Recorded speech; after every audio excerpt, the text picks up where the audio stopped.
मैं ऐसा मान के चल रही हूँ कि कोई डिप्रेशन में है वो सुन रहा होगा, कोई जीवन में बहुत नाकाम है वो सुन रहा होगा, किसी की बड़ी इंसल्ट हो गई है वो सुन रहा होगा, तो उसको ये कोरा ज्ञान लगेगा।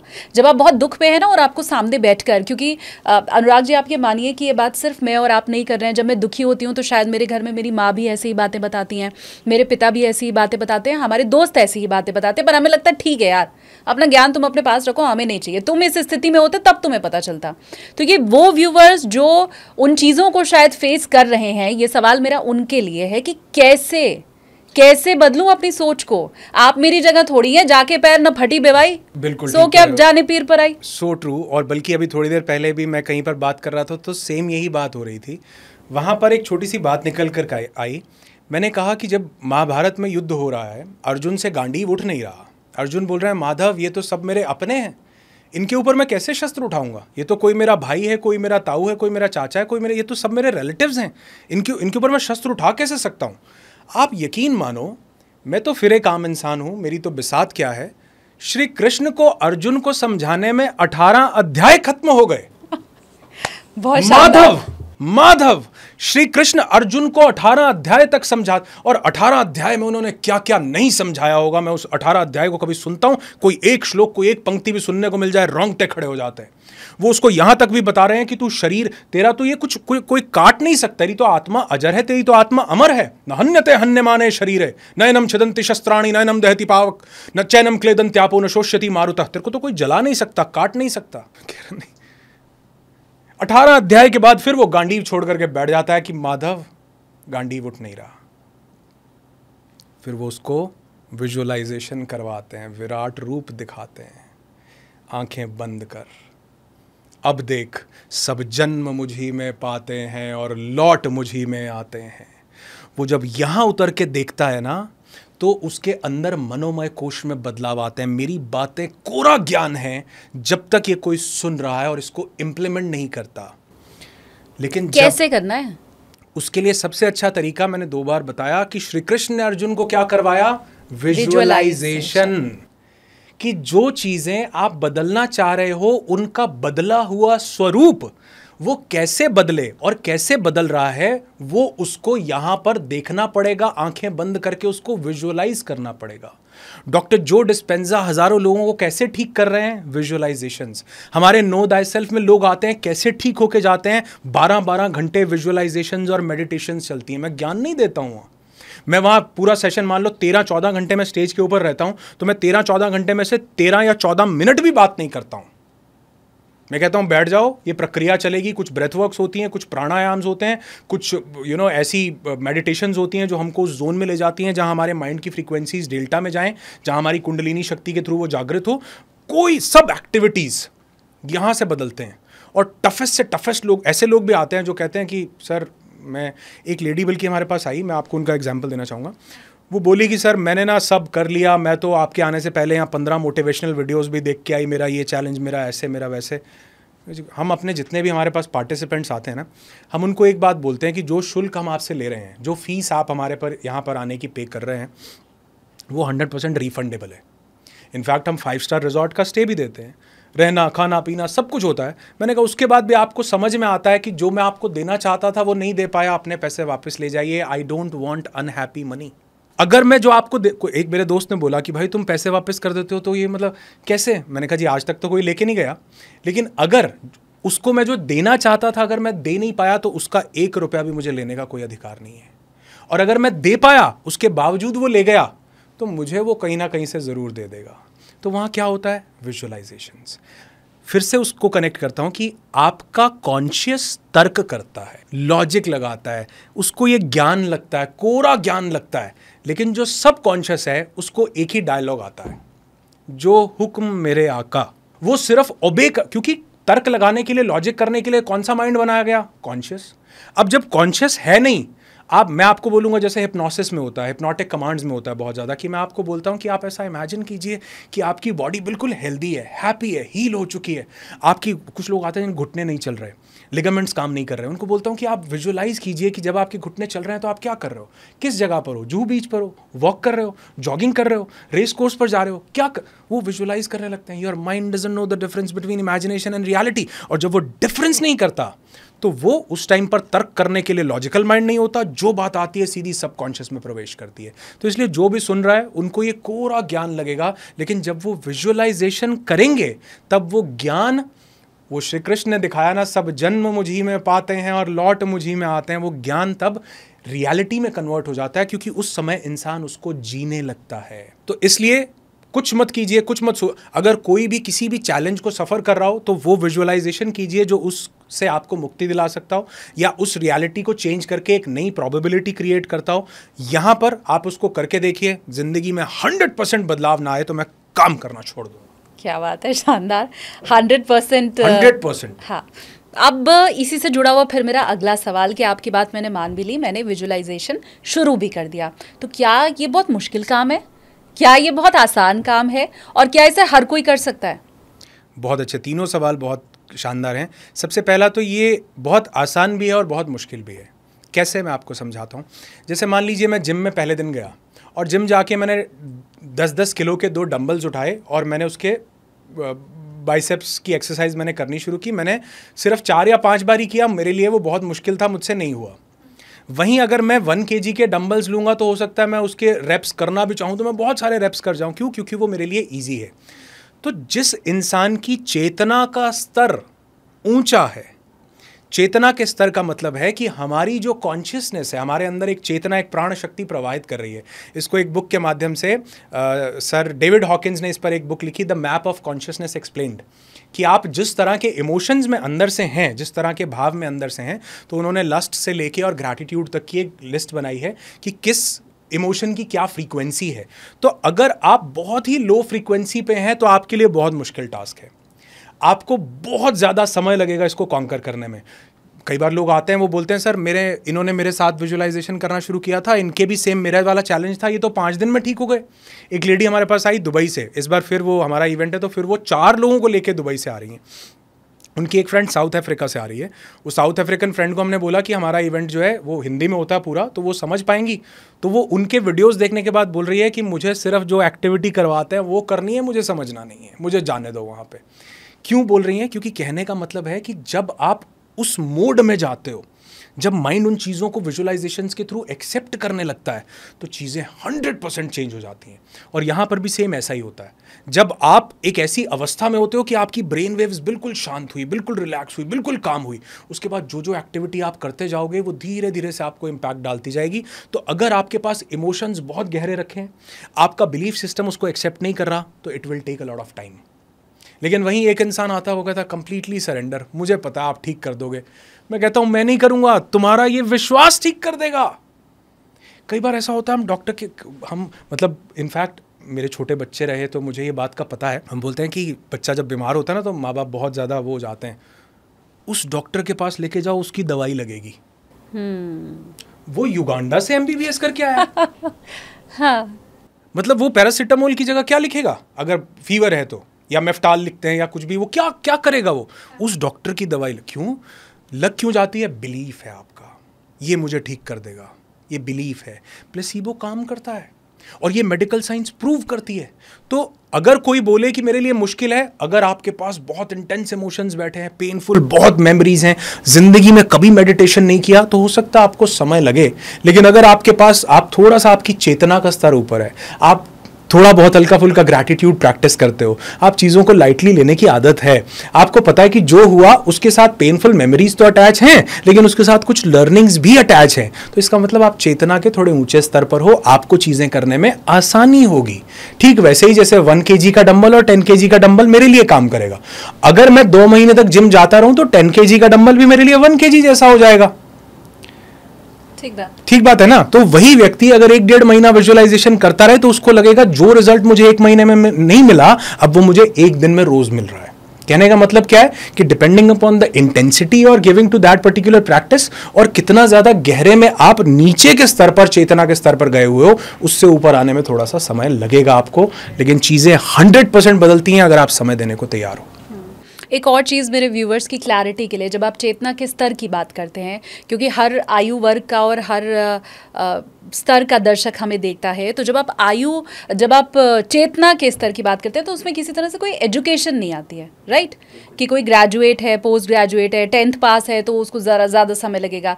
इसमें इन चीज़ों का कहीं कोई रोल नहीं है। क्या एज का रोल होता है क्या? आपने देखा है कि यंग एज वाले बड़ा जल्दी कर लेते हो, जैसा अमूमन हम सोचते हैं कि उनकी ग्रोथ अच्छी होती है, और 70-75 साल का व्यक्ति, क्योंकि उसके पास अनुभव ज़्यादा होंगे, शायद उसके पास कड़वे अनुभव ज़्यादा होंगे, शायद एज़ कम्पेयर टू 20-22 साल के लड़के से शायद उसके जीवन में बहुत से रिश्तेदार होंगे जिनसे बुरे अनुभव उन्हें मिले होंगे। तो क्या ऐसा कुछ होता है कि हाँ भाई यंग एज है तो वो बड़ा जल्दी कर सके? यहाँ पर ये आज मैं पहली बात ऐसी कर रहा हूँ जो मेरा पर्सनल नोशन है, ये मैंने कहीं से लिया नहीं, ये मेरा अपना बिलीफ है, इसलिए मैं ऐसी बात कर रहा हूँ यहाँ पर पहली बार।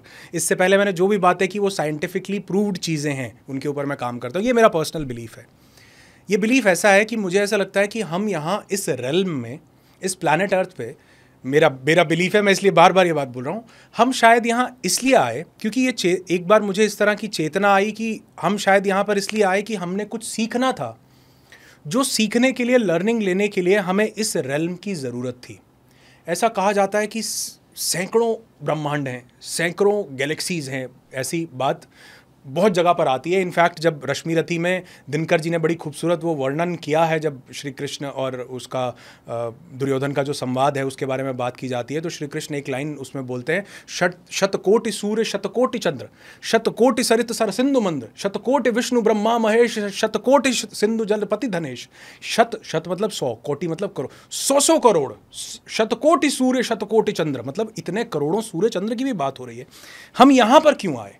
मुझे लगता है कि कुछ लर्निंग्स थी जो हमारी सोल को लेनी ज़रूरी थी। उन लर्निंग्स को लेने के लिए ये बॉडी एज अ टूल काम करती है, क्योंकि हमारी सोल अकेले कुछ नहीं कर सकती, उसको करने के लिए शरीर चाहिए। जैसे थोड़ी देर पहले मैंने एक बात बोली, गौतम बुद्ध को ज्ञान हुआ, देवताओं ने फूल बरसाए। वो जानते हैं कि ये शरीर है तो ये ज्ञान, ये एनलाइटेंड हो सके, हम भी नहीं हो सकते, क्योंकि हमारे पास ये बॉडी एज अ टूल नहीं है। तो मुझे लगता है कि हम यहाँ पे कुछ लर्निंग्स लेने के लिए आए। वो लर्निंग हमें बहुत से कड़वे एक्सपीरियंसेस के थ्रू मिलती है। ऐसा नहीं होता कि थाली में सजा के कोई बोलेगा कि मतलब ये सीख लो और हम हाँ भाई वहाँ। इसीलिए पुराने लोगों ने कहा कि अक्ल ठोकर खाने से आती है, बादाम खाने से नहीं आती। हाँ। तो वो लर्निंग जो थी वो हमको किसी कड़वे एक्सपीरियंस से मिली। एक, मैं अभी थोड़ी देर पहले भी बात कर रहा था, एक लेडी मेरे पास आई, वो बोली सर उसने मुझे 5 बार धोखा दिया। मैंने कहा जी उसने तो एक ही बार दिया था, 4 बार तो आपने खुद लिया। फिर मैंने कहा 6ठी बार क्यों नहीं दिया उसने? बोली क्योंकि 5वीं बार में मुझे समझ आ गया कि वो ऐसा इंसान है, मुझे उसके साथ नहीं कनेक्ट करना। मैंने कहा यही पहली बार में समझ आ जाना चाहिए था, 5 बार धोखा ना मिलता। तो जो उसने धोखा दिया, अगर मैंने उससे लर्निंग नहीं ली तो क्या मिलेगा दोबारा? दूसरी बार भी नहीं ली, दोबारा क्या मिलेगा? जब मैंने उससे लर्निंग ले ली तो अब मुझे उससे धोखा नहीं मिला, अब मुझे उससे विजडम मिली। मुझे उस व्यक्ति को पहचानना आया, उस तरह के बाकी लोगों को पहचानना आया। तो मुझे ऐसे लगता है कि चेतना का स्तर उस व्यक्ति का ज़्यादा है, क्योंकि ये सब ऐसा नहीं है कि आपकी लाइफ बड़ी स्मूथ चल रही होगी और जीवन में कभी कोई हर्डल नहीं आया होगा, कोई आपने फेलियर नहीं देखा होगा, कभी आपको कोई चैलेंज नहीं आया होगा, कभी आपको कोई स्ट्रेस नहीं हुआ होगा। नहीं, हम भगवान नहीं हैं, हम में से कोई बुद्ध नहीं है, सब बुद्धू हैं, सबको कोई ना कोई एक्सपीरियंस हो रहा है। लेकिन वो जो हमारे पास इंसिडेंट्स हुआ, उस इंसिडेंट से मैंने लर्निंग ली या पेनफुल मेमोरी ली। लेकिन मैं ये क्यों ना मानूं कि गौतम बुद्ध की जो सोल थी उसकी तासीर ही ऐसी थी कि उनको चाहे कैसे भी रखा जाता, आखिर में उनको गौतम बुद्ध ही बनना है। ये मैं इसलिए पूछ रही हूँ क्योंकि मुझे ऐसा लगता है, ये मैं मानती हूँ कि हर सोल की या हर शख्स की एक तासीर होती है। आप उसमें थोड़ा बहुत तो परिवर्तन कर सकते हैं, बहुत ज़्यादा नहीं कर सकते। मैंने देखा है जो खुश रहने वाला है वो हर हाल में खुश रहता है, जो दुखी रहने वाला है उसको लाख पैसा रुपया धन संपत्ति मिल जाए वो दुखी ही रहता है। तो ये मेरा बिलीफ है कि शायद वो आपकी सोल या आपकी तासीर ऐसी होती है जो शायद हर जन्म में वैसी रहती है। गौतम बुद्ध को गौतम बुद्ध बनना था, तो मैं ये क्यों ना मानूं कि उसमें फिर आपका बहुत रोल नहीं है। गौतम बुद्ध को गौतम बुद्ध बनना था, यही मैं एग्जाम्पल दे रहा था कि वो वहाँ पर पहुँचने के लिए ही बने थे। उनके इस जन्म में उनको बहुत सारी डिस्ट्रैक्शंस मिली, उसके बावजूद भी वो बुद्ध हो गए, क्योंकि वो एक क्षण का आना बाकी था। और अगर वो एक क्षण इस जीवन में ना आता तो शायद अगले जन्म में आता या फिर उसके अगले जन्म में आता, लेकिन वो एक क्षण काफ़ी था उनको वहाँ तक पहुँचाने के लिए। तो इसमें सबसे बड़ा रोल उस एक क्षण का नहीं था। हमें लगता है कि वो एक क्षण आया, लेकिन इसमें सबसे बड़ा रोल वो जो कई जन्मों की साधना थी, वो जो कई जन्मों के इमोशंस को कॉन्कर किया हुआ था, वो कई जन्मों में जो चेतना अपना उच्च स्तर की तरफ चलते हुए, ट्रैवल करते हुए जो ऊपर की तरफ उठी थी, उसका था। एक बड़ा अच्छा मुझे एग्जाम्पल याद आता है। एक व्यक्ति को मेडिटेशन करने का बहुत वो हुआ, तो वो अपने गुरु के पास गए। कोई किसी ने बताया भाई वहाँ पर पहाड़ के ऊपर एक बहुत बड़े गुरु रहते हैं, उनके पास जाओ। तो वो उनके पास गए, उन्होंने गुरु के पास जाके बोला कि मुझे मेडिटेट करना है। तो गुरु ने बोला ठीक है आप करो ये। तो उनको करते हुए लगभग 1 महीना हो गया, और 1 महीने के बाद वो गुरु के पास जाते हैं और बोलते हैं कि 1 महीना हो गया मुझसे मेडिटेशन हो नहीं रहा। तो गुरु ने उनको एक बड़ी खूबसूरत बात बोली। वो बोले क्या तुम जानते हो कि तुमको 75 जन्म लगे हैं ये जानने में, यहाँ तक पहुँचने में कि मेडिटेशन करना है। सिर्फ इस चेतना तक आने में तुमको 75 जन्म लगे हैं, क्या पता है? और तुम 1 महीने में कह रहे हो मेडिटेशन नहीं हो रहा। बहुत लंबा प्रोसेस है। कई बार वो इस बात पर डिपेंड करता है कि हमारी सोल कितनी ज़्यादा लर्निंग्स, कितने ज़्यादा इवॉल्व होकर के यहाँ तक पहुँची है। तो वो मुझे लगता है वो गौतम बुद्ध, वो जो एक क्षण आना था, अगर इस जन्म में ना आता शायद अगले जन्म में आता, लेकिन वो एक क्षण ही काफ़ी था, क्योंकि वो ऑलरेडी अंदर से बुद्ध थे। वो आत्मा के चेतना के उस स्तर पर थे कि एक चीज़ ने छुआ और गौतम से गौतम बुद्ध हो गए। लेकिन उसके बावजूद भी उनको वो साधनाएं करनी पड़ी, उसके बावजूद भी उनको मेडिटेट करना पड़ा, उसके बावजूद भी उनको कई चीज़ें दिमाग में परेशान करती थी अपने ही इस जन्म की, उनको कॉन्कर करना पड़ा। इसलिए वो भी सिर्फ सोचते ही बुद्ध नहीं हुए, उनको भी साधना करनी पड़ी, उनको भी जो है जाना पड़ा अपने घर बार को छोड़ करके, उनको भी अपने साथ इंटरनल कनेक्टिविटी इस्टेब्लिश करनी पड़ी, जिसके तार कहीं ना कहीं टूट चुके थे। तो मुझे लगता है ये हर एक इंसान के लिए पॉसिबल है, कहीं भी पहुंचना, किसी भी चीज़ को अचीव करना, विजुअलाइजेशंस के थ्रू जो चाहते हैं वो रिजल्ट्स लेना। ये सिर्फ इस बात पर डिपेंड करेगा कि आपकी चेतना का स्तर क्या है। और मुझे बहुत से लोग सुनते हैं, या बहुत से लोग ये बात बोल देंगे, या बहुत से लोग हो सकता है ये भी कह दें कि नहीं यार इससे कुछ नहीं होता। तो मैं ये नहीं कहूँगा कि आप नहीं कर सकते, आप भी कर सकते हो। शायद ये समय उचित नहीं है, क्योंकि ऐसा बोला जाता है when the student is ready teacher appears.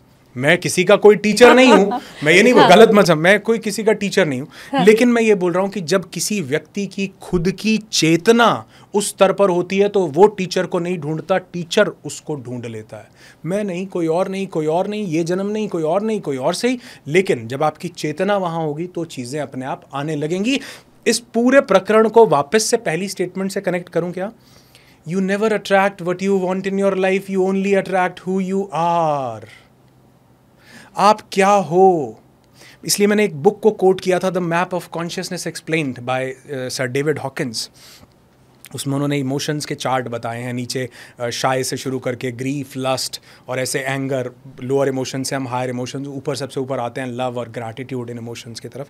तो जो सबसे नीचे जो शेम सबसे छोटा इमोशन उन्होंने बताया है, उसकी फ्रीक्वेंसी उन्होंने बताया 20, और लव और ग्रैटिट्यूड की उन्होंने बताई है 700। तो आपके अंदर किस तरह के इमोशंस बार बार आते हैं? कई लोग बोलते हैं सर मेरे को दिन में लव भी 3-4 बार आता है, शेम भी 5-6 बार आता है, गिल्ट भी 10-12 बार आता है, एंगर भी 5-7 बार आता है। तो मैं कहाँ हूँ? क्या मैं हाइब्रिड हूँ? मतलब मैं मतलब ऐसा हूँ? मैंने कहा नहीं, ये सबको आते हैं। मुझे भी किसी चीज़ पर गिल्ट आ सकता है, मुझे भी किसी की बात पर गुस्सा आ सकता है, मुझे भी किसी चीज़ पर प्यार आ सकता है, मुझे भी किसी चीज़ के लिए ग्रैटिट्यूड, शुक्र अदा करने का भाव आ सकता है। असली तब पता चलता है जब इंटरनल कोई चोट लगती है ना, तब आपके अंदर से क्या निकलता है। आप उस चेतना के स्तर पर हो। बोले सर कैसे? मैंने कहा जब बच्चे से कांच की प्लेट टूट जाए, आप गुस्सा करते हो या पहले दौड़ते हो कि इसको चोट तो नहीं लगी? ये आपकी चेतना का स्तर है। आप देखोगे बड़े सारे माँ बाप बच्चे को पीट तक देते हैं, ये तूने क्या कर दिया, ये नहीं करना था। ये आपकी चेतना का स्तर है। और एक माँ, एक बाप, एक पेरेंट भागेगा, बेटा तुमको चोट तो नहीं लगी? सबसे पहली सवाल ये ग्रैटिट्यूड आपकी चेतना का स्तर है। आपका कोई आपको अंदर से कुछ गलत बोलने, किसी ने कुछ गलत बोला, उस टाइम पर आपके अंदर से गुस्सा निकलता है, आपके अंदर से गिल्ट निकलता है, जेलसी निकलती है किसी की सक्सेस को देख करके, या आपके अंदर से शुक्र निकलता है कि शुक्र है भगवान इसको कामयाब किया। अब आपके अंदर से क्या निकलता है उस समय पर जब आपके अंदर चोट लगती है, अच्छी या बुरी? वो आपकी चेतना का स्तर है। तो अगर चेतना का स्तर शुक्र करने के ऊपर है, वो कोई बहुत बड़े फ़कीर थे, कोई बाबा थे, गिर गए, चोट लगी, आंख फूट गई, किसी ने कहा बाबा तुम्हारी तो आंख फूट गई, अब तो तुम एक आंख से देख नहीं पाओगे। उसने कहा बहुत शुक्र है ऊपर वाले का, दूसरी पर भी लग सकती थी और मैं अंधा भी हो सकता था, बहुत शुक्र है। उसने कहा लेकिन आपको चोट तो लगी है। वो कहता है इससे भी बड़ा शुक्र है, इसके ठीक पास मेरा माथा था, यहाँ चोट लगती तो मैं ख़त्म भी हो सकता था, बहुत शुक्र है कि इसी में। तो आपके अंदर से जब वो चीज़ होती है, गलत होता है, आपके अंदर से क्या निकलता है? शुक्र निकलता है। या आपको लगता है कोई बात नहीं, जो हुआ अच्छे के लिए हुआ, या मैं इसको बदलूंगा। या अगर आपको दुख भी होता है तो थोड़ी देर के बाद आप वापस सामान्य होकर के उसको एज अ नॉर्मल लेके उससे कुछ लर्निंग लेके ज़िंदगी में आगे बढ़ते हो, या स्टक हो जाते हो। तो दिस ऑल शोज़ कि आपकी चेतना का स्तर क्या है। तो अगर हम ये जान लें और उस चेतना के स्तर को बढ़ाने के 2-3 बड़े अच्छे थे, मुझे याद आया इसलिए मैं बताता हूँ। उसको बढ़ाने का सबसे खूबसूरत तरीका, दुनिया का सबसे खूबसूरत, और ये एक वो चीज़ है, अगर आप मुझसे कभी पूछो कि मुझे कोई एक चीज़ बतानी हो, एक चीज़, मतलब ये पॉडकास्ट हो 1.5 मिनट का और आपको 1.5 मिनट की बात आप कर दीजिए, एक चीज़ बता दो, तो मैं कहूँगा शुक्र करो उस ऊपर वाले का, जिसको आप मानते हो, भगवान, अल्लाह, वाहिगुरु, गॉड, खुदा, परमात्मा, जो नाम दे दो, लेकिन उस डिवाइन सुप्रीम बीइंग का शुक्र कीजिए। क्योंकि जब भी जिस चीज़ का हम शुक्र करते हैं ना, वो चीज़ हमारी ज़िंदगी में बढ़ती है। अगर मेरी ज़िंदगी में क्या कमी है, मैं उस पर फोकस करूँगा तो और कमी होने वाली है। अगर मेरी ज़िंदगी में क्या है, उस पर फोकस करूँगा तो और मिलने वाला है। क्योंकि ये साइंस बोलता है, क्वांटम फिजिक्स बोलता है, where your attention goes, Where your energy goes, attention goes, energy flows। जहाँ पर भी आपका अटेंशन जाएगा, सारी एनर्जीज वहीं पर जाने लगती हैं, पूरा ध्यान, पूरी चेतना, सब कुछ वहाँ केंद्रित हो जाता है। तो अगर आपका पूरा ध्यान है, शुक्र कर, वाह भाई वाह, क्या बात है, क्या दिन है, क्या एसी, क्या आराम से बैठे हैं, क्या छोटी छोटी चीज़ों का शुक्र नहीं अदा कर सकते हर मोमेंट के लिए।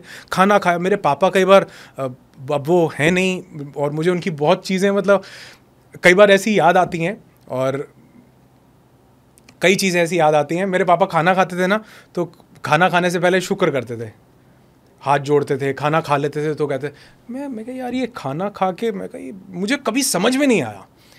कई बार कुछ लोग चले जाते हैं दुनिया से तो उनकी बहुत सी चीज़ें समझ में आ रही होती हैं, तो मुझे आज समझ में आता है कि वो कितनी बड़ी चीज़ थी कि खाना भी मिल रहा है, इसका भी शुक्र है। क्योंकि मेरे साथ मैंने लाइव एक जगह पर देखा, मैं दिल्ली में था, कनॉट प्लेस में जा रहा था, तो इनर सर्कल है, वहाँ पर एक जगह आती है, रेड लाइट है, कॉर्नर पर ना मैकडॉनल्ड्स है। शाम के टाइम ना वहाँ बहुत जाम, बहुत मतलब ऐसा मिंटो ब्रिज की तरफ मुड़ना होता है, इतना भयंकर बुरा हाल होता है वहाँ पे।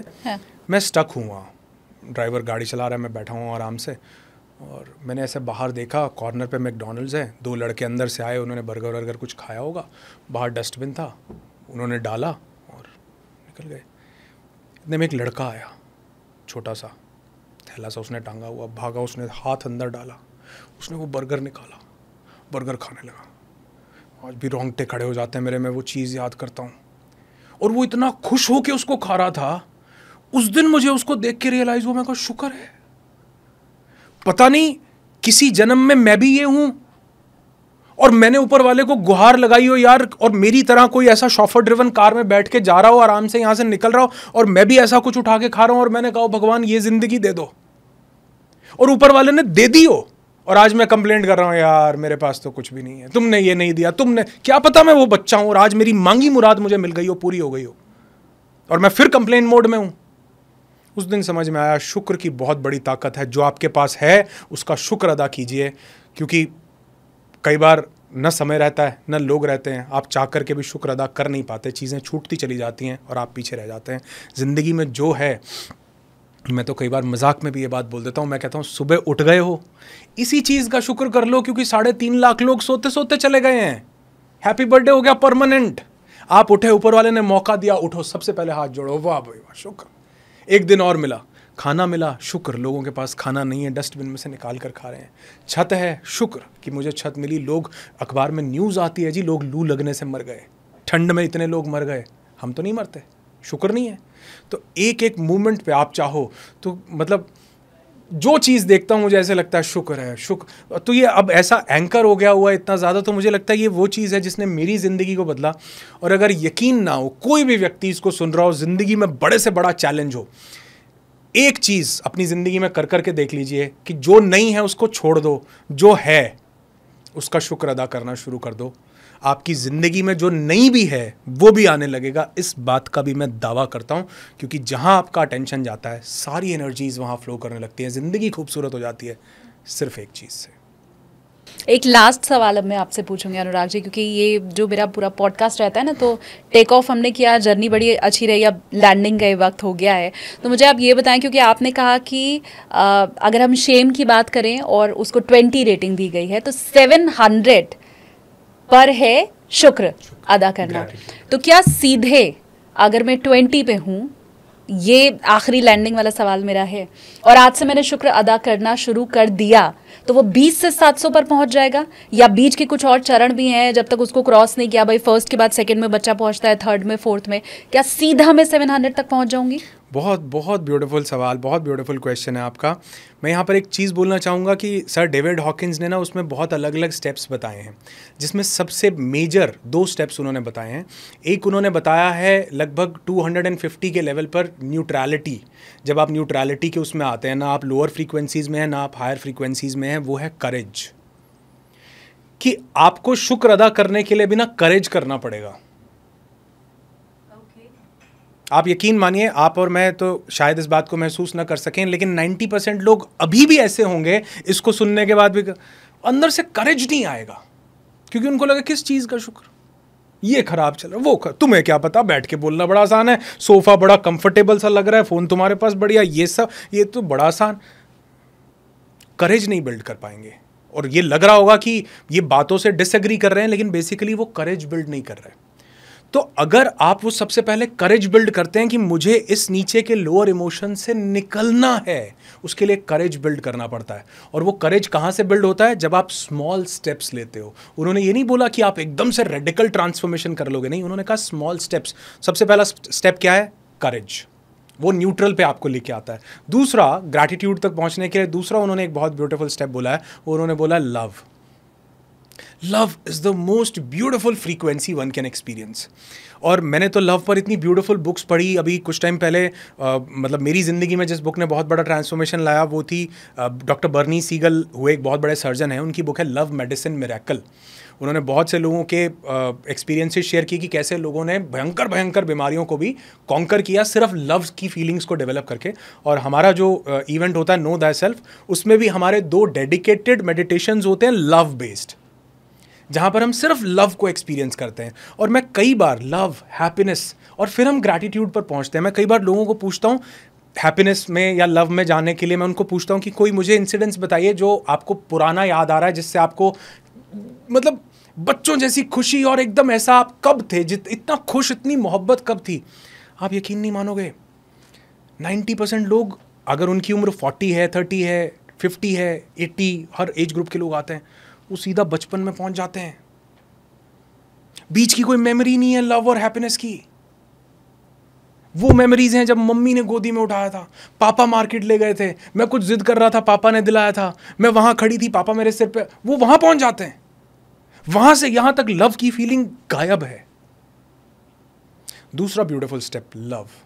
और लव को भी उन्होंने, जैसे आचार्य रजनीश ने इसको बहुत खूबसूरती से डिफाइन किया ना, कि लव का भी जो प्योरेस्ट फॉर्म है वो है कंपैशन, करुणा। और करुणा को उन्होंने कैसे बताया, जैसे कई लोग आते हैं वो बोलते हैं I love you, I love, मतलब कई लोग आपस में भी एक दूसरे को I love you, I love you. Acharya Rajneesh ने बड़ा खूबसूरती से इसको डिफाइन किया। उन्होंने कहा इसका मतलब है कि आधे से ज़्यादा लोगों के लिए लव का मतलब है मालिक होना। I love you so I owe you, मैं तुम्हारा मालिक हो सकता हूं अब। इसीलिए उन्होंने बोला बहुत से रिलेशन सक्सेसफुल नहीं हो पाते, क्योंकि रिलेशन में एक ही दौड़ लगी हुई है कि कौन किसका मालिक।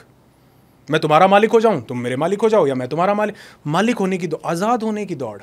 तो लव का भी ब्यूटीफुल फॉर्म है करुणा, कंपैशन।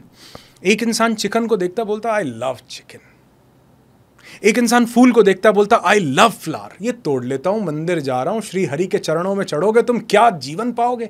और वहीं एक इंसान उसको देखता है, उसको हाथ से छूता है, उसको मोहब्बत करता है, उसको सहलाता है और उसको बोलता है खिले रहो, एक दिन की जिंदगी है, जी लो मजे से, तुम खिले हुए बहुत खूबसूरत लग रहे हो। करुणा, आप उसका पोजेशन नहीं चाहते हो, आप उसको खुश देखना चाहते हो, आप उसको हैप्पी फ्लरिश देखना चाहते हो। आप ये नहीं चाहते कि ये तोड़ के मेरे पास आ जाए बिकॉज आई लव यू, नहीं, मैं इसके प्रति करुणावान हूँ कि इसको एक दिन का जीवन मिला, खिला रहा है, और उसके बाद जो मोहब्बत डेवलप होती है। तो लोग जब उस करुणा को एक्सपीरियंस करते हैं, तो मैं कहता हूँ लोगों के प्रति करुणा को एक्सपीरियंस कीजिए, लव को एक्सपीरियंस कीजिए, कंपैशन को एक्सपीरियंस कीजिए। आपको 10 बार आप खाना खाने जाते होंगे, आपने 100 रुपये 500 रुपये का भी नोट टिप में दिया होगा, लेकिन जिसने खाना खिलाया एक बार उसको धन्यवाद जरूर बोल दो, थैंक यू भैया। वो 50 लोग 500 रुपये देके गए होंगे, वो याद नहीं रखेगा, आपको याद रखेगा, आपने एक बार उसको थैंक यू बोल दिया, अगली बार पहचान लेगा कि आप उसको धन्यवाद बोल करके गए थे। आप ऑटो से उतरे, आपने कहा थैंक यू सो मच भैया। आपने किसी से भी मिले, आपने उसको शुक्र थैंक यू दिया। आपने एक किस्म से क्या किया है, आपने करुणा शो की है उसके प्रति कि जो तुम काम कर रहे थे इसके लिए मैं तुम्हारा कृतज्ञ हूँ, धन्यवाद देता हूँ। तो वो आपको याद, तो कितना ब्यूटीफुल इमोशन नहीं है। उसके माइंड में भी हायर फ्रीक्वेंसीज आई, आप भी एलिवेट हुए, बहुत ब्यूटीफुल। करेज कीजिए सबसे पहले इन बंधन को तोड़कर बाहर निकलने का। दूसरा, मोहब्बत, करुणावान बनिए कि जब आप थोड़ा सा भी मोहब्बत देने लगते हैं, दूसरों को प्यार बांटो, प्यार दो। इसीलिए मैं अक्सर बोलता हूँ कि गुलाब बांटने वाले के हाथ में खुशबू रह ही जाती है, जो मोहब्बत बांटता है उसको वो 10 गुना होकर के वापस मिलती है। और यही दुनिया का सिद्धांत है जिसको लॉ ऑफ कर्मा कहा गया। इसी को जीसस ने the law of reaping and sowing बोला, जो बोएंगे वो काटेंगे, जो बांटेंगे वो मिलेगा। मोहब्बत बांटेंगे, हर चीज़ से मोहब्बत आएगी, अच्छा बांटेंगे, शुक्र बांटेंगे, हर चीज़ से वापस आएगा। थोड़ा सा करेज, थोड़ी सी मोहब्बत, और उस ऊपर वाले का शुक्र करते रहिए, और फिर देखिए ज़िंदगी में कैसे चेतना का स्तर नहीं बढ़ता, और एक जन्म में ना बढ़ जाए तो कह दीजिएगा। बहुत शानदार अनुराग जी, और मुझे लगता है इस एक पॉडकास्ट में हमने बिगनिंग से लेकर के एंड तक सारे स्टेप भी समझ लिए। मुझे तो कम से कम ये समझ में आया, और इन चीज़ों को जीवन में उतारना बहुत मुश्किल भी नहीं है। अगर है तो अनुराग जी हैं आपके पास, आप कमेंट में बताइए कि वो कौन सा स्टेप है जो आपको बहुत ज़्यादा मुश्किल लग रहा है। हालांकि उस मुश्किल को आसान कैसे करना है अनुराग जी, ये भी आपने बखूबी समझाया है। उम्मीद मैं यही करती हूँ कि पॉडकास्ट हमारा सार्थक तभी होगा जब इन बातों को आप न सिर्फ समझेंगे बल्कि जीवन में उतारेंगे भी। Thank you so much Anurag ji. और मेरी जर्नी तो बहुत हैपनिंग रही, किसी तरह की कोई क्रैश लैंडिंग नहीं, कोई हर्डल्स नहीं। अब मैं यही उम्मीद करती हूँ कि हमारे व्यूवर्स के साथ भी ऐसा हो। Thank you so much for having me here, मुझे बहुत अच्छा लगा, और जो पॉजिटिव वाइब्रेशंस आपसे मिलती रही, जो हमने एक्सचेंज किया, वो वाकई बहुत ब्यूटीफुल था।